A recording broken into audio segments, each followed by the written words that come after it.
keuangan gue habis nol, bahkan bisa dibilang minus. Mobil gue 3 habis. Yang bener lu gara-gara nyalek. Iya, gara-gara nyalek, nyungsep. Mami Nunung di podcast gue pernah bilang saldonya 200.000. Nah, gue ngomong jujur sama lu nih. Krishna Mukti membuka lembaran baru kehidupan setelah mengalami pukulan berat saat gagal terpilih sebagai anggota legislatif pada pemilu 2019. Dengan menggelontorkan dana hingga 10 miliar untuk kampanye, ambisinya justru berujung pada kegagalan yang meninggalkan luka mendalam, baik secara finansial maupun mental. Dalam sebuah wawancara di kanal YouTube Melanie Ricardo, Senin 14 April 2025, Krishna Mukti mengungkapkan betapa dirinya sempat terpuruk setelah hasil pemilu tak berpihak padanya.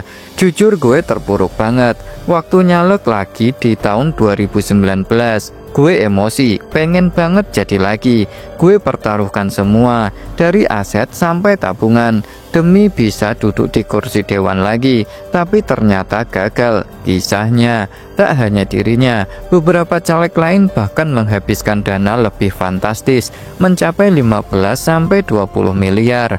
Namun bagi Krishna Mukti, kegagalan ini bukan sekedar kehilangan uang, melainkan juga impian yang harus ia kubur. Bertekad bangkit, Krishna Mukti berencana kembali ke dunia hiburan, sektor yang pernah memberinya nama dan penghasilan.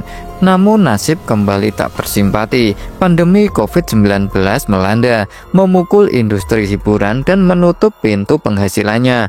Kalau ngelihat semua yang udah gue capai sebelumnya terus hilang gitu aja, rasanya kayak nangis darah. Gue masih punya harapan bisa main sinetron, nyanyi atau jadi MC. Tapi tahu sendiri kan, datangnya COVID-19 semua dihentikan, ujarnya.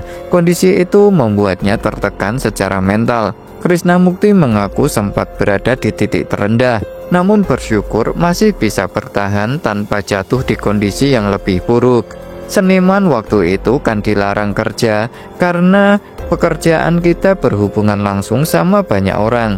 Kena mental gue, untung nggak sampai gila. Tambahnya, di usia 56 tahun, Krishna Mukti memilih bangkit dengan cara berbeda, berjualan barang antik secara online.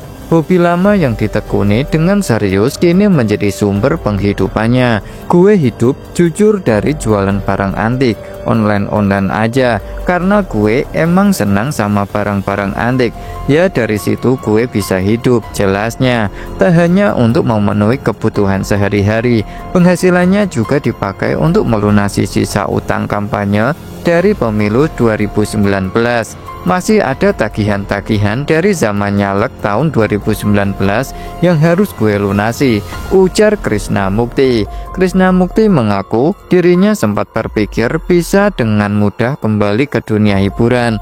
Namun kenyataan membuktikan bahwa jalan hidup tak selalu sesuai harapan. Gue pikir bisa gampang balik lagi ke sinetron, ternyata nggak semudah itu. Tabungan gue habis, nol, bahkan bisa dibilang minus. Tutupnya dengan nada pasrah.